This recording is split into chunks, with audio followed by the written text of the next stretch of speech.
Welcome to the most unique podcast. It is the Menacing Millennial Podcast. We're coming at you twice a week, Wednesdays and Fridays. If that changes, or if you want to get a hold of us, please hit us up on Facebook at Menacing Millennials. Thank you, Brent. We are your three hosts, Russ, Brent, and Jon, the best Menacing Millennial podcast in the history of the world. Look us up on X, formerly known as Twitter, at Menacing Podcast. And prepare to be menaced by our wit, our charm, and our millennialness. So if you're not a fan of social media, looking at you, Brent, you can hit us up via email, menacingpodcast@gmail.com, and find us anywhere podcasts are available.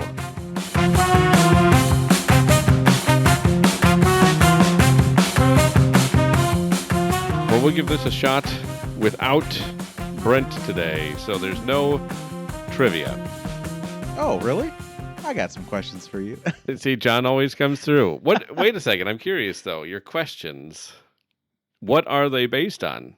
Are they a specific themed question? Because I know the reason I ask, right? I'm beating around the bush here, but the reason I asked is because it's Shark Week this week. That's true. And I didn't know if you brought shark-themed trivia, which was going to be for Brent. Well, let's save that for Brent. No, I don't have any. I didn't prepare any. Oh, good. Well, because once I found out Brent wasn't going to be here, I didn't want to put in the work. Well, actually, I didn't really have like shark-themed questions, and I didn't really have any trivia for it. By the way, it's great to be back. Oh, yeah. Well, that's right. It's good to have you back. Well, officially back live, you know. Yeah, it's good to have you back because you were gone last week. And yes, you did tune in. I did. Which was pretty fun. Exactly. That was a lot of fun. I'm glad that Camper Jon was able to be a part of the show. Yeah, he brought a lot to that episode. Did he? I was just trying to be polite. Oh, I was going to say, I don't think he actually did because he's, people who camp are a little weird, I guess, at times. That is true. That you have to be of the weird variant to actually camp. Although it was fun. It was especially fun. If you're a tent camper. That's true. Well, which is camping. Is Camper Jon a tent camper? He was for a few days until the weather took a turn. Oh. And then his tent flew away. And then what? Oh my goodness. Hold on. The tent flew away. Yes. With you in it? No. Okay. Well, I was not in it. No. My wife and I were funny, not in the but tent. Also so troubling. I think it was either Wednesday night or Tuesday night. I forget. I think it was Wednesday night. We had a storm coming in and we took everything out of the tent, which was probably the wrong idea to do. I should have just stayed in the tent. You just lighten it up there, yeah. Pretty much. Well, we thought we had it staked in there pretty well. Apparently we didn't, and at like 1:50 in the morning, because we were in my wife's parents' camper. And all of a sudden, romantic. Well, yeah, somewhat, but kind of uncomfortable too. Somewhat awkward. Yeah, no, it was. But all of a sudden, I hear this like I hear the wind, and I hear like something like just hit the side of the camper. But I'm like just trying to sleep, so I'm kind of almost half asleep. All of a sudden, my wife wakes up and just says, "Jon, like what? Our tent's flying away!" And I hear him like, "Huh?" And so she's out the door, and I groggily get up, put my sandals on, I walk outdoor. It's dark, it's windy, it's rainy. She's gone. I don't see her at all. She disappeared. I just picture her going after just the tent. Gone. Singularly focused. Yes, on the tent. And she had told me that it was across the road to our if you're walking out the camper to our left. So I look out there, I'm like, I don't see anything. And there are people, like there's other campers. Sure. I'm like, I don't see anything. All of a sudden, off in the distance to my right down the dirt road, I see her dragging our tent back. She got it. She's hauling that thing back. And all on her own. And I kind of like jog out there with my sandals. I'm like, what are you doing? She goes, I had to catch it. I'm like, but you disappeared. Like it was dark. I didn't even know which way you went. She goes, well, it was over there. And then it went over there. I was like, oh my goodness. So she's running she all was over running. the campground. And it was like, it was a good, probably like, I don't know, 50 yards away from our campground. It was a ways away. It was kind of funny because it was totally dark, so you can't see anything. But when we actually, the next day, kind of when I looked at kind of where she said she got it, I'm like, whoa, that's actually a pretty good distance away. So it went. The wind took it away. So we dragged it back, and I had to hold it. We took it apart while it was windy. I was holding it down. Oh, If no. if the wind was any stronger, I probably would have gone for I was a just say you would have gone. What is it, parasailing? paratenting. Paratenting. Paratenting. And so we actually got it disassembled and threw it in the back of our car. Went back to bed, and it was like 2:30 in the morning. I'm just like, this is supposed to be vacation. What in the world? And through all of that, you still took the time to jump into this podcast. I did. And grace us with Camper John, who we didn't even know the backstory of Camper John. That There he is was no backstory to him. He's a mystery. well, but the backstory of his tent. The Oh, tent yes. Oh, yes. Backstory. Wow. That's the extent of the backstory Yes. I was Well, talking as soon about. as he enters that tent, he's in full camp mode. Is that's Yeah. he's done. He embraces the camp life, which is a very hot and sweaty camp I feel life. like real John is not embracing the tent camping life. I mean, if it was a little cooler outside, I'd probably embrace it. Look, I'm not throwing any shade at regular John because I also have zero desire to go tent camping. It's just not my thing. I want to go camping in the Marriott. well, That's where I would prefer to camp. and it's not like it's terrible because Camper John has a queen size air mattress in there, Nice. and he brought his little fan to cool Cushy him setup. off. Yeah, very cushy setup. The problem is that when it's 7 o'clock or 7:30 in the morning and it's 85 degrees outside and the humidity is like at 90,000, you wake up and Camper John just starts sweating and he's like, what in the world? And then he's just like uncomfortable. We have talked extensively on this podcast about our propensities for sweating, of course. Probably beat that horse to death. Yes, exactly. Or if I use PETA approved language, probably fed that horse to death. Yeah. I feel like I feel like he would enjoy the tent life. I feel like he'd embrace that. He wouldn't use a tent. He'd just throw down his was it his bedroll? Yeah. Probably not even a what are those things people sleep in? A sleeping bag? A sleeping bag. That's it. Thank you. Couldn't think of it. Oddest time to pull a blank. But he doesn't even use a sleeping bag. He just has a bedroll. Like Yeah. a cowboy. Exactly. He probably actually just collects leaves and It just creates a bed. creates a like bed a himself. wild animal. Yeah, pretty much. So When like trackers go through there, they're like, oh, an animal bed down here. Nope, it was Brent. Wasn't an animal. Very similar, but not an actual wild animal. It's like, wait, what is that? Oh, I think it's a raccoon. It looks like it was used as a pillow. Well, we've gone through all of these things with Brent being the actual Bigfoot sightings. That's true. And so this kind of lends credence to that. Like the raccoon was still alive. He just knocked it out for his pillow. Right, we're humane here. He's not killing the raccoon. He's just got it fluffed up. Yeah, for exactly. and you use it for your hat. Well, On your adventure, like Davy Crockett. exactly. So You it's can remember Davy Crockett, but not sleeping bag. I don't know, weird it's stuff. Brent Crockett, huh? Brent Crockett. That sounds like a bit of a crock, but Hey, well, it kind of does. So, I mean, I feel like he would definitely embrace the full-on just nature life, where that show Naked and Afraid. Okay, John, why did you have to choose that one? There are quite a few nature shows out there of people surviving, and you go straight to Naked and Afraid. Because I feel like that is the most, what is it, like raw, full-on, like survival. We don't want raw or full on when it comes to Brent. Neither of those words should be in the mix when Brent is in play. I know. Well, he would only get to bring one thing. I wonder what he would bring. I wonder what the one tool he'd bring to help him survive. No, remember, we have to, what was that show? We have to get him on that show where we get to decide his fate. Well, yes, that's I forget what it's called, but that's the one we're trying to get him on. Not Naked and Afraid. Nobody's asking for him to be on Naked and Afraid. Well, no offense except you. Well, no, sorry. For our show, it would be Shorts and Afraid. There you go. Short. Yes. I'd even take loincloth and Afraid. There you go. But not full on Naked and Tarzan Afraid. it. Yeah. But you do realize he'd probably like, no, that's too hot. I don't want the. I don't even want the loincloth. There's no, there'd have to be some sort of, you don't get the prize money unless you keep the loincloth on. Exactly, and he for would. the sake of all of our viewers. Yeah, well, he would probably just be like, no, that's not real living. It's like going back to our roots. Back to our roots. So no, but camping was fun. I enjoyed that. Went up to Dunes Harbor and Silver Lake area. So that's exciting. Yeah, we went on the dunes as well, which was fun as well. Did you also go on the harbor?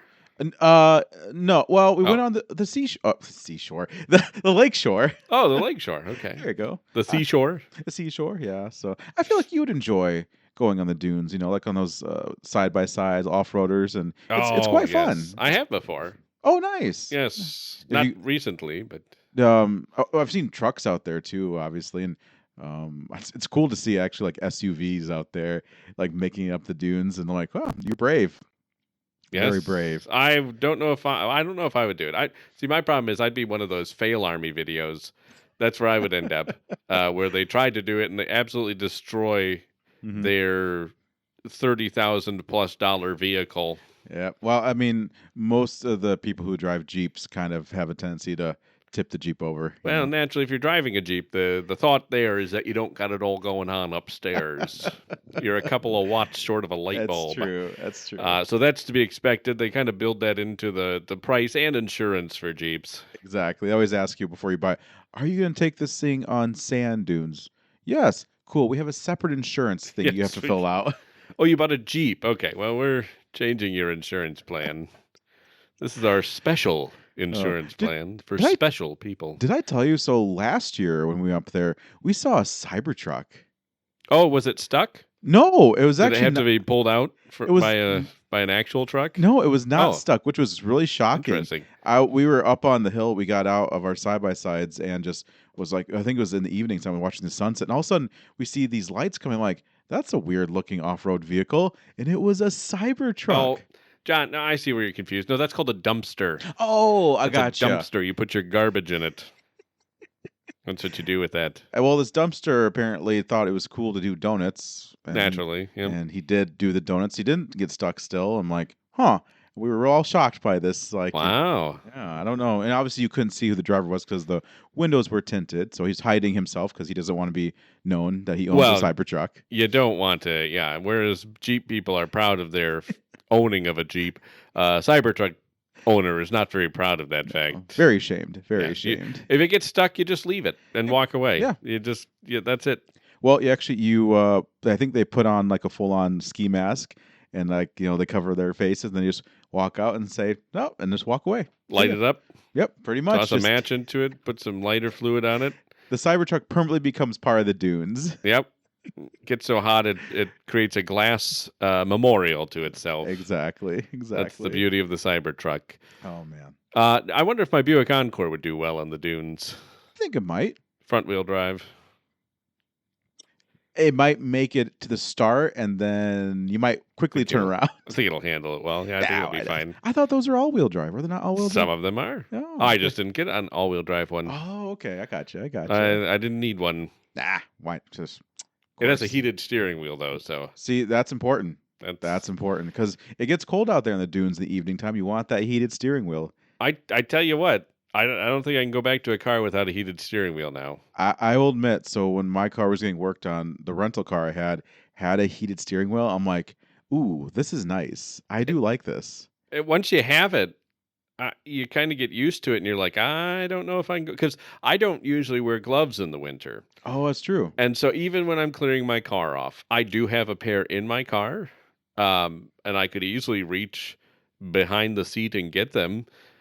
However, I don't, because it's just easier to just reach and grab the scraper, and there it is. There it is. So it is life-changing when I can clean off my car and jump back into it, put my hands on the steering wheel, and they're warm. I love it. Wait, I thought do you not have a automatic starter? I do. Oh, okay. Okay, I just wasn't sure. I like to pretend to be a poor person sometimes and clean off my car. You actually appreciate the car more when you actually do have. Not Well, no, necessarily that, but no, but it's for the times when you do turn it on and you're like, oh yeah, this is nice. Well, that was nice. Well, I'm gonna go back to not doing that. I just need to appreciate that. I just need, yeah, exactly. I want to know how the little guy lives. Exactly. So, yeah, must be nice. It's those are the important things. Must be nice. Oh, do you not have remote start or heated steering wheel? No, I have. I drive a manual car, so Do you at least have heated seats? nope, Uh-oh. Okay. not a heating steering wheel. No, But you have all-wheel drive. nope. Oh, no. Okay. Well, I don't. I actually have to put winter tires on my car. Classic. Oh yeah. So Actually, it's interesting. Does your car still have one of those windshield wiper fluid lights? yeah. Do you remember? It does? Wait. No, it doesn't. Do you remember those? I do. Like every car had them, and they'd come on once, and then they would stay on for the rest of the life of that car. Yeah. Because it doesn't matter if you filled it up. No. That windshield washer fluid light is staying on there. I was just curious because it's like we've made so many advancements with the car. Do modern cars even still have that? I don't know because I used to have a Kia Rio. It was the basic. You remember that car? Yeah. It was the basic model. Like I had to roll up the windows. and Yeah, it you had had to manually yeah, crank the windows. It It did was had no crazy. cruise control. It was like we were back in the 1920s. It had like a little 10-gallon tank, but I got like 30 miles. To Oh go. yeah, it But just the sipped. one thing it did have was low window washer fluid. Oh, it did. I'm like, I have all the things to add to that car. Did it actually work properly? I think it worked once and then Yep. it never came back on. Oh, yours? Okay, so Yeah. I guess there's the flip side to that where Yeah. either it comes on and stays on, Or- or it never comes on again. Exactly. And I find it so fascinating that we've made all of these advancements in automobiles. We got lights that register everything. You can tell when a car is coming up next to you. You can, some people when they click on their blinker, a camera pops on the right mirror, side Mhm. mirror. Yeah. All these sensors, all these things that work. I don't know if I can trust them because they've never been able to perfect the windshield wiper fluid Nope. warning light. No. It's absolutely mind-boggling to me. Yet we're like, we know this, right? This isn't history. This is historical. Yeah. It's we all had cars. Well, most of us millennials, Yeah. we had cars where that light either worked. Well, it never worked properly. It either Yeah. came on and stayed on, or it went off. Right. Yep. And now we buy a car. We don't even question it. We don't question that any of those sensors are working. I have never seen a modern car with a windshield fluid alert light I know. because they've never been able to figure that out. No. That's my theory. I think whoever does figure that out is going to be, well, one, rich because they're going to have that figured out because people are going to love that and want that on their car and they're going to be famous. Why don't they I don't understand it. Why don't they just use the same sensor they use in the gas tank? That's too easy. Just wire it to the different light. They probably tried to, and then something happened. They're like, "Ooh, you know what? This is too complicated. We just can't be bothered." I'm right. Probably just the easier route. Yeah, right. I'm clearly an expert on automobiles. I'm a little skeptical. We got all this technology going towards automatic driving cars. Yeah. I'm getting nervous because I want to see somebody perfect the windshield wiper fluid light because I've never seen it. I've never seen it work properly. Yeah. Never in my entire life. I don't know a single person who has seen it work properly. Well, I'm trying to think of like what was the year they probably stopped doing that? I don't even know. What'd be the 2000s? I don't think my car has one. I don't think my car does either. Never come on. And So, I've I'm gonna gone look that through up. yeah, you should. Because I'd love to see. I know it doesn't work because I've actually run out of windshield wiper fluid and nothing pops up on my dash. I'm like, Okay, so you know that if you have one, it doesn't work. It doesn't work, But you yes. just don't know for sure if you have one. exactly. And that's the same with me. I guess I don't know if I even have one. You know how sometimes the light hits your dashboard just right and you can kind of see all the different warnings? yeah. Which I got a million of them. Yeah. I've never seen the windshield wiper fluid alert one. I haven't either. It's never come on, and I have gone through my windshield wiper fluid. Yep. So I don't know. I think we need to take a step back from all of this technology advancements in cars and just ask a simple question. I don't feel like enough people are asking the question about what about the windshield washer fluid Exactly. light? Well, also too, when you turn on your car, like there's only a set amount of lights that come up on your dashboard. Yeah. They should all light up. just so you can see them all. Oh yeah, that's a great idea. Yeah. Just all of them, so like, oh, there's that one. Yeah. Oh, I didn't know I had that. Yeah, because I think the ones that pop up for me are like the battery, obviously the little wrench for like, oil change or something going on, like ABS, like on the right side, there's like the brake that pops on too. So it's like, but I know there's a lot more that there's on my dash. But There's like, a ton of them on there. Yeah. That's a great point. I don't want them to pop on, obviously, in my general use of the car. Yeah. But I would like to at least have them light up so I can see them. That's a great point, John. It'd be kind of cool. Why? I should be able to see what type of lights are there, so I know. Exactly. I don't know. I couldn't figure out what it is. They're so random. Oh yeah, they are. Only one people only know the check engine soon light. That's the only one that works properly. Well, it's the only. Right? Annoyingly properly. That one works so well, it annoys everybody. Yes. Nobody wants the check engine lights. Yeah. They want the check engine lights, check engine light to be like the windshield washer fluid light. They don't want to have to deal with it. Exactly. I remember my grandpa had an old truck, and his check engine light came on and stayed on. He put just a piece of black tape over it. I think out of sight, out of mind. Out of sight, out of mind. Just drive it until you hear a boom. Well, that was a good life. Thank you, car, for your services. And you're on the side of the road now. Because that's the thing. When you have the check engine light come on, you're like, oh, you have to go bring it into the a shop or a dealership. They run the tests, run the computer. Oh, yeah, this is wrong. And then sometimes it doesn't go off. No. And then they're like, oh, yeah, hold on. Let me check. Oh, there's something else wrong. It's like, okay. So why didn't that pop up in the first test or something? It's like once that light comes on, everything just starts going. Exactly. It's like a domino effect. It is. And I don't know. I'm trying to figure out if car companies are just screwing with us or if they actually think that some of these random lights that you'll take one look at it and understand what it means. Yeah. Well, like now it's a little bit easier. You got a display that usually will pop up information. But mine doesn't have everything on there. So sometimes a light pops on and you're like, what is that supposed? Is that an ant taking a picnic basket? Oh, what's going on here? Like, what is that? Like I said, there are some lights because I've actually looked on my dash. Like I kind of shine a light. I'm like, okay, there's that. I'm like, there's some of those display like little light things they've never popped on. They've never popped on. Do they have like a quota they have to fill for how many lights they put in? Probably. It's a government regulation, probably. Yes, it is. You have to. No, you got to have at least 42 different lights. 42. We don't even have that many different systems. No, you got to have 42 lights at least. Yep. It's a union thing. Well, and then you have the newer cars that have eco mode. So you have like the little green flower. Oh, and that's such everything a scam. Yeah, little green flower, like you're growing, like you're planting a tree when you're driving in eco mode. Like Honda's out there plant. Oh, somebody turned on eco mode. Oh, yep. We're gonna plant a tree. No, they're not doing that. They don't care. They're just putting it there so you feel good. Every time you actually press the eco button, there's like sends a signal up to the satellite, like, oh, this Honda turned on their eco button. Good job. They probably track it to see how efficient you're driving.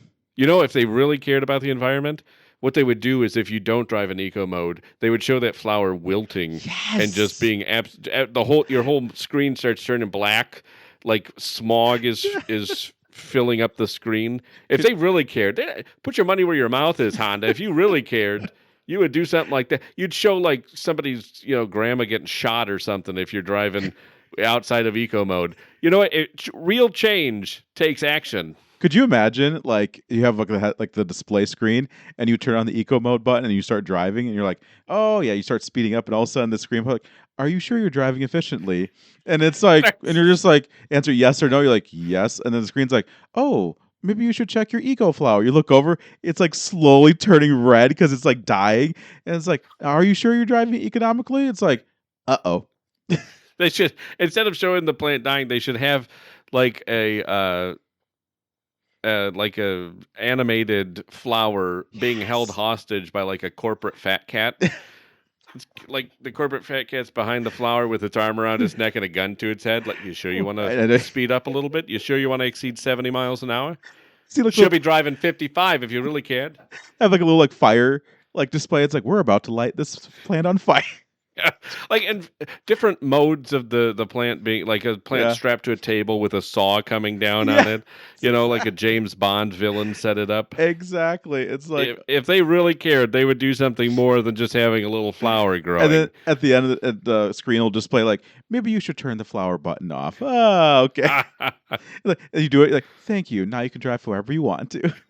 Thank you. We just bulldozed 10 acres of the rainforest. My word, that reminds me of I think it was like an info, like YouTube info, something like a little video they showed of like some guy on a display checking out of a grocery store. It says, "Would you like to donate money to help save a dog?" And he goes, "No." Yes. And then the screen's like, "Oh, are you sure you don't want to help this dog out?" It doesn't show a picture; it just says "this dog out." He goes, "Yes." See, I don't want. He goes, "Oh," and then the screen takes a while. Thanks. Well, now that dog is dead. Yes. Way to go. And he goes, and then they said, "What would you like to do next?" They're like, "Continue." Oh, great. We now it's the screen's like, we all know now that you hate dogs. Yeah, that's what if they really cared, they would do something like that. Or I think Yeah. there's a Key and Peele sketch that's one of the characters walking out of a grocery store and the other one approaches him and said, do you want to give $1 to save a kid? And the guy's like, no. But the guy keeps bothering him. Do you want to give $1 to save a kid? So he's like, I got $5 here. Save 5 kids. So the other guy talks into his walkie-talkie, and there's a van pull up, and they release 5 kids from this van. I'm just saying, if these car companies really cared about the environment, they would be doing something more than just showing you. I remember I had a car with the eco driving. It didn't have a mode, Yeah. but if you drove in a certain way, it would kind of track it. It would give you little leaves Yeah. Well, to build up. well, and also, didn't you have a car that I think it was you could like shut off some of its cylinders for a little more eco driving? No, that just was a really bad car. Oh, okay. Just some of the cylinders. I just told people that because some of the cylinders weren't working. Oh, So no, it's eco mode. Well, no, you actually had a vehicle that had like what was it that special ethanol fuel that you could have or yes, something like that? ethanol. Yeah, Yes. it could run off of E85 ethanol to support our American corn producers and Exactly. destroy your engine quicker. Exactly. I don't even know. Do they even make cars with E85 ethanol anymore? I don't know. I never see them. Well- It was all a subsidy thing, right? Yeah. So we still have gas stations sitting there with that ethanol handle. Yeah. I don't I don't think know I've if seen anyone uses anybody that. fill up.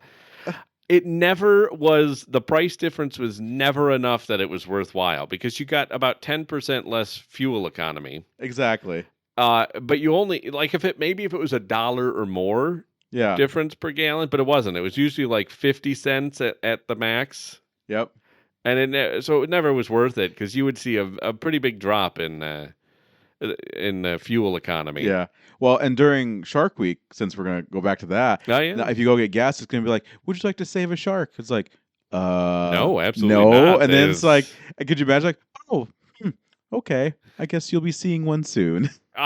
they drop it on your doorstep. Well, Sharknado, you know. Oh, yeah, that's that documentary film Sharknado. Actually, I think there were about 4 documentary films on that. There were, and they should make more of them. Yeah, they should. Because of global warming, we need to Yep. make sure. Because of people not driving with eco mode, we're going to see a rise in Sharknadoes. Exactly. And I think that's a huge. Maybe that's what they should put on the display. If you're not driving in eco mode, they start showing a developing Sharknado. Yes. I think you should have the option though if they do ask you to start. Why hasn't Discovery Plus teamed up with a gas station or a convenience store or a grocery store, whatever? Yeah. Why haven't they teamed up with them to do that, to save a shark? Yeah. I think they should do. They should phrase it though. Do you want to donate an extra $1 to release a shark into the wild? What? What? No, I feel like that's going to be bad. And then if you say yes, there's like, oh, pause, please. Live video shows up, and some guys like, thank you, so and so, for donating $1. We're gonna release this shark Right into by a beach, right by a beach or something like that. They've got the guy sitting on the cage, getting ready to pull it up to release the shark, and they're right by a public beach on summer vacation here. And They said, everyone say thank you to so and so for releasing the shark. Uh-oh. Everybody's screaming, running from the water. I just so it's funny you said, because I know it's it doesn't exist anymore. Dun dun dun, that we know of. I just watched the movies, Megalodon. Megalodon shark and everything. Now there's a great, very, accurate. Yes, Say accurate. historically accurate, but accurate. Yeah. Very realistic is the word I was looking Exactly. for. Well, when you Because have words. when you have an action hero like Jason Statham taking on megalodons, you know it's real. You know, That's actually it's based on a true story, I think. So yeah. I believe it actually with Jason Statham. Why don't they have Jason Statham in Sharknado: The Meg? Yes. They need to team up and have a super tornado that brings up megalodons That'd be from so the cool. depths. And at that point, only Jason Statham can save us. Exactly. I think is the moral of that story. So I wonder if I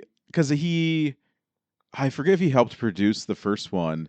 Because I was really shocked to see him in that type of role. Really? You know? That seems like right up his alley. Well, because he's usually the hitman, some sort of like action assassinated. Kind of still was, just a different target. Yeah, he was a little funny and everything, but they actually had other, I guess say, comedic actors in that movie. But it was the second one that followed because he was actually an executive producer on that one. On the second I one? think he was. I'm just like, you would sign your name to that. yeah. Huh? I'm like, and I was like, wonder how much say he had in that one because I'll admit I still like the first one. I do too. Better than the second one, obviously. Absolutely, I do. The first one's not too bad. It's not bad. I mean, for a good laugh and for like a fun entertainment. Exactly, just an entertaining romp. Yeah, exactly. Now, even the shark looked okay for CGI. That's and very everything. generous of you, John. I know. I said okay. So and like there's some slapstick comedy in there. You have was it Dwight from The Office? That's right. Is in there too, which he has some funny moments as well. So I thought it was a pretty well-rounded. If you want to have a good laugh or like some excitement, go see the Meg. There you go. Yeah. That's in honor of Shark Week. Yes, and you should watch Shark. I love Shark Week. I do too. Absolutely do. But we're coming to the end of the episode. Yeah. What's a good shark fact that you know that you want to share with people? Ooh, one of the ones I actually always love. I think I learned this on Shark Week and on River Monsters, which is one of our favorite shows and one of the best shows ever to air and grace us with our presence on TV. And whoever says otherwise can, just stay silent. Amen. Yeah, Amen. about that. Yeah, and if they have anything to say, keep it to yourself because we won't listen. They know who they are. If you have any more wrong opinions, keep I know, it to right? yourself. Well, I love that bull sharks who can go in rivers and the ocean. They actually have that sensor, or they can filter out or retain the salt in their body, so they can go in the river, and so they can retain the salt, so they don't have to worry about not having enough when they go in the rivers. I think because they do that to either give birth or something like that. I think that's or hunt the river like fish or something like that too. They're the only shark that can do that. I always found that so fascinating and obviously scary at the same time. Right? But you never know where they're going to be. You're not safe in fresh water. No. Everybody has those stickers for the Great Lakes that says salt and shark free. Yes. But there's no guarantee. No guarantee. They're salt free, but there's no guarantee that they're going to be shark free. Exactly. Just saying. So you always got to watch what's lurking beneath the depths. Here's a question for you, which I think I have the answer. But what is the rarest shark that is seen, has been ever seen? Like, what's the rarest shark sighting of this shark? Like, it's been seen the least amount? I'm thinking like 6-gill or the Greenland.